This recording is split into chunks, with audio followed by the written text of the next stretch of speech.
कुड़ीमल मीणा का जो है आज मकान जो है उसको बेदखल कर रहा है, क्या ये मंत्री है या नहीं है? ये असमंजस बना है, देश की जनता के साथ मजाक हो रहा है। जिस व्यक्ति को आपने शपथ दिला के मंत्री बनाया उनका क्या अस्तित्व है आज वो मंत्री हैं कि नहीं है, इस्तीफा दिया है, उसके एक्सेप्ट किया है कि नहीं किया है। और मतलब मजाक बना हुआ है। आपने एक सरकार चलाने के लिए किसी को आपने मंत्री बनाया, वो व्यक्ति पद छोड़ना चाह रहा है, आप उसको छोड़ने की अनुमति नहीं दे रहे हो, काम वो कर नहीं रहे हैं, डिपार्टमेंट उनका है या नहीं किसी को पता ही नहीं है। तो इस तरह का मजाक जनता के साथ नहीं करना चाहिए। जो मुद्दे वो उठा रहे हैं सरकार को जवाब देना चाहिए। हम भी इस बात को बोल रहे हैं कि जो मुद्दे उठा रहे हैं उसका स्पष्टीकरण आना चाहिए और पारदर्शी तरीके से काम होना चाहिए। लेकिन ये अभी जनता को मालूम ही नहीं है कि किरोड़ी मीणा जी मंत्री हैं कि नहीं है।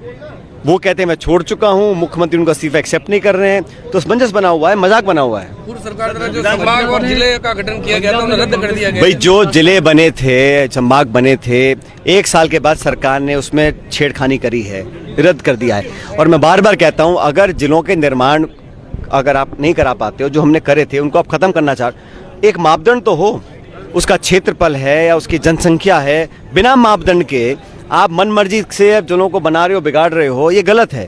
आज पूरे प्रदेश में इसका विरोध हो रहा है, विधानसभा में लोग इसको उठा रहे हैं। लेकिन सरकार ने अभी तक मनमर्जी से ही जिलों का खत्म करने का काम किया। अगर कोई मापदंड बनता तो हम लोग कह सकते थे इस मापदंड में ये जिले फिट नहीं आ रहे हैं। जहां मन किया वहां जिले अपने बरकरार रखे, जहां मन नहीं किया वहां अपने जिले हटा दिए। तो मनमानी से काम हो रहा है और कोई इसका साइंटिफिक तरीका, कोई मापदंड इन्होंने बनाया नहीं है, मनमर्जी से काम कर रहे हैं। सर, जो भरतपुर के अंदर जो एमओयू हुए थे, पंजाब में जो कांग्रेस की स्थिति वो राजस्थान नहीं हो, इसको लेकर क्या कर रही है कांग्रेस?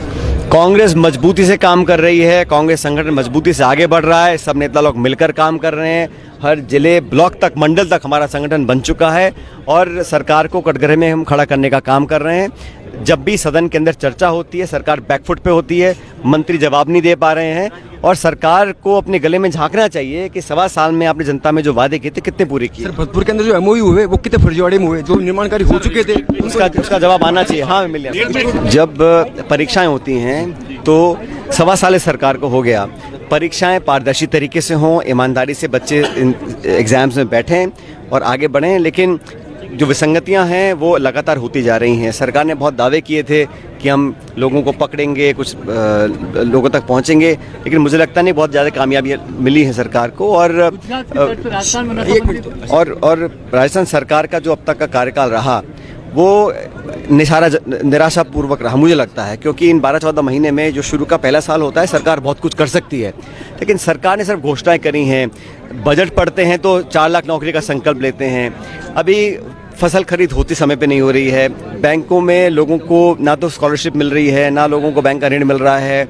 और जो ग्रामीण क्षेत्र में निर्माण के काम थे वो लगभग ठप पड़े हैं और सरकार में खिंचाव तनाव बहुत है। सत्ता के केंद्र बहुत सारे बन गए हैं, ब्यूरोक्रेसी हावी है, सत्ताधारी जो विधायक हैं वही अपनी छाती पीट रहे हैं, काम नहीं करा पा रहे हैं। और जो एक एडमिनिस्ट्रेशन पे सरकार का एक नियंत्रण होना चाहिए उसका बहुत अभाव है। कोर्ट के माध्यम से जो सेबी की पूर्व चेयरमैन रही हैं श्रीमती बुच, उनके खिलाफ एफआईआर करने का जो आदेश पारित किया है वो इस बात को सही दिखलाता है, जिस बात को राहुल गांधी जी और कांग्रेस पार्टी बहुत लंबे समय से कह रहे थे कि मार्केट्स के अंदर, शेयर मार्केट के अंदर, सेबी के अंदर सब कुछ ठीक नहीं चल रहा था और मैनिपुलेट किया गया, लोगों के साथ पक्षपात किया गया, सूचना जानकारी को रोका गया, सूचना का दुरुपयोग किया गया और तभी माननीय न्यायालय ने आदेशित किया है कि उनके खिलाफ एफआईआर दर्ज हो।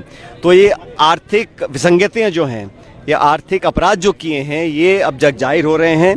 मुझे लगता है कि सरकार की, केंद्र सरकार की जो नीति का निर्माण हो रहा है वो चंद लोगों को फ़ायदा पहुंचाने के लिए हो रहा है, चाहे वो शेयर मार्केट हो, चाहे वो प्राइवेटाइजेशन हो, चाहे बैंक के लोन हो, चाहे बैंक की लोन माफ़ी हो। इन सभी पर चर्चा होनी चाहिए। और जैसा राहुल गांधी जी कहते हैं, हमारी पार्टी कहती है कि एक जेपीसी बने और जो अब तक गड़बड़ घोटाले हुए हैं, लाखों करोड़ की चोरी हुई है, बैंकों को चूना लगाया गया है, उस सब का पर्दाफाश हो रहा है। और ये जो एफआईआर के आदेश हुए हैं ये इस दिशा में संकेत करता है कि आने वाले समय इन सब लोगों को जनता के बीच जाना पड़ेगा और सच्चाई बतानी पड़ेगी।